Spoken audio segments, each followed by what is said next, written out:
Équipe Canada junior a la pression de se relever. 2 fois 5e de suite au championnat mondial classique du temps des fêtes, même pas au pied du podium. Il faudrait croire que tout va bien, pourtant. Avec 21 choix de premier tour et d'autres à venir au camp final d'évaluation cette année, difficile de ne pas imaginer ECJ performer, même s'il n'y a qu'un seul Québécois au sein de la formation finale. Et encore, Kevin Dubé revient de Niagara Falls, où se tient ce camp final. Kevin, comment ça va? Salut, JC. Très bien.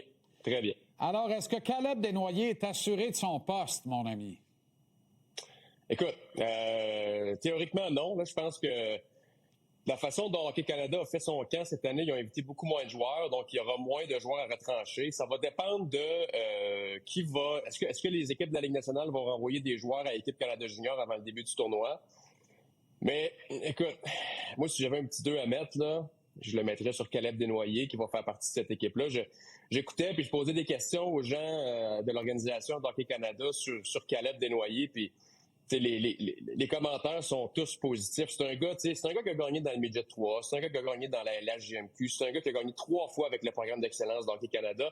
Puis à chaque fois qu'il a été avec Hockey Canada, il a commencé dans un rôle un peu secondaire, puis finalement, c'était un joueur de premier trio qui avait un impact avec l'équipe. Je pense que tu as besoin de gars comme ça, puis en plus, Caleb Desnoyers, c'est un joueur qui peut occuper à peu près n'importe quelle chaise dans une équipe. Là. On l'a vu depuis le début du camp, s'est entraîné sur le 4e trio et a joué à des avantages numériques. Mais c'est un gars qui pourrait aussi, éventuellement, si l'équipe a besoin de punch offensif, aller juste sur l'avantage numérique. Alors, je serais surpris qu'on vive une situation où il n'y aura pas de Québécois avec l'équipe Canada Junior cette année. Oui, effectivement. Et je suis d'accord avec toi sur le principe. Là, il se profile au centre du 3e trio. Quelque chose qui me dit qu'il va jouer dans le top 6 avant la fin du tournoi, dépendant comment ça se passe. Là. On a un plan du côté de Dale Hunter, mais un plan, ça marche jusqu'à la première claque sur le bord de la noix. Et on pourrait le voir en avantage numérique, lui qui excelle également à court d'un homme. Alors ça, c'est intéressant. Gavin McKenna, lui, a tout approuvé dans ce tournoi-là parce qu'on parle d'un kid qui va peut-être glisser de son statut de joueur générationnel et toute première sélection à l'encan prévu en 2026. Il peut faire virer le vent de bord avec une performance grandiose. Ouais, lui, il va être là. Lui, il va être là, c'est sûr. Il va être là pas à peu près. Je comprends, là, il y a des critiques, puis je pense que chez certains recruteurs, chez certains analystes, on s'attendait peut-être à une domination à la Macklin Celebrini dans la NCAA.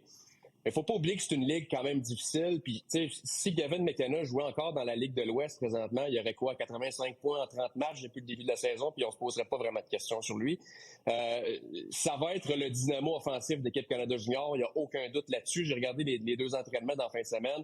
C'est lui qui dirige l'avantage numérique. Tout passe par Gavin McKenna. C'est le corps arrière de cette équipe-là.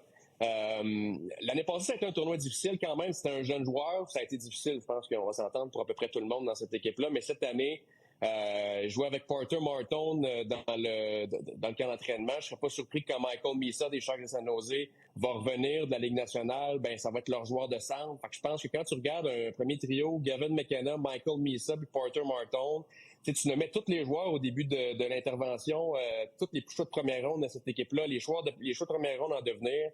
Il n'y a pas d'excuse, là. Il n'y a pas d'excuse pour Hockey Canada cette année. C'est nettement la meilleure équipe. Avec le meilleur joueur, je pense, qui sera Gavin McKenna, ce tournoi-là. Si on ne ressort pas avec la médaille d'or, ce sera considéré, je pense, comme une petite déception. Oh, un échec retentissant. N'ayons pas peur des mots là, et des qualificatifs. Là. Il y a assez de pression, ils doivent la prendre aussi, les frères Hunter. Ça joue sur un match quand même. C'est un tournoi qui est difficile, qui joue sur un match, mais je suis d'accord avec toi qu'avec l'alignement qu'ils ont, il n'y a pas d'excuse. OK, Michael Age sera le seul représentant de l'Organisation du Canadien au tournoi. Et j'aime beaucoup le principe de le voir sur un top 6, même à l'aile, parce que je pense que c'est par l'aile qu'il va entrer dans la Ligue nationale de hockey avant de migrer vers le centre. Possible, puis il l'a fait aussi dans la NCAA. C'est un joueur qui... Je reviens encore, je parlais de Caleb Desnoyers tantôt, puis je parlais de sa polyvalence. Avec Hockey Canada, t'as pas le choix d'être polyvalent. Il faut que tu acceptes de jouer de... on parle de chaises, le Martin Saint-Louis parle beaucoup de chaises, mais c'est la même chose avec Hockey Canada. Puis il y en a tellement de chaises disponibles pour des gars qui, normalement, dans leur équipe junior, occupent des chaises de premier trio, premier avantage numérique, des gars qui sont appelés à marquer des buts et à faire des points. Pour l'instant, Michael H, qu'on a vu, il a été utilisé, comme tu l'as dit, à la droite d'un trio avec T.J. Ginla, le choix de première ronde du Mammoth de l'Utah. A été utilisé sur la deuxième vague d'avantages numériques. Je pense que lui, on parlait de Caleb Desnoyers qui présentement se profile peut-être plus pour un rôle défensif. Michael H, on le voit dans un rôle offensif. C'est un gars qui devra apporter de l'attaque. Ce top 6-là est exceptionnel aussi avec le Canada. Je parlais du premier trio, Misa, McKenna, Martin, mais après ça, tu penses à H, tu penses à T.J. Ginla. C'est des joueurs qui sont des joueurs de premier plan, non seulement dans le junior, mais aussi des choix très élevés dans la Ligue nationale. Il va être intéressant à suivre, mais j'ai beaucoup aimé ce qu'on a vu de lui dans le camp d'entraînement. C'est un échantillon très petit, évidemment. Là, il y a eu 2 pratiques seulement, mais c'est un gars qui a de la vitesse, qui a des bonnes habiletés individuelles.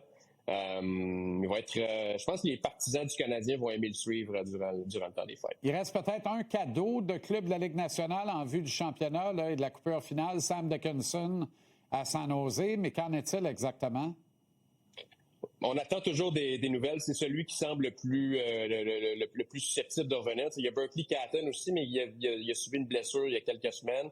On parle de Ben Kindle aussi, peut-être, avec les Penguins de Pittsburgh, mais c'est un gars qui a un impact avec son équipe. Donc, je pense que Dickinson est peut-être celui le plus susceptible de revenir. Ça a été un tournoi difficile pour Dickinson l'année passée au Mondial Junior, mais il a été tellement bon à la Coupe Memorial à Rimouski que ce serait le pilier défensif de cette équipe-là, sans l'ombre d'un doute.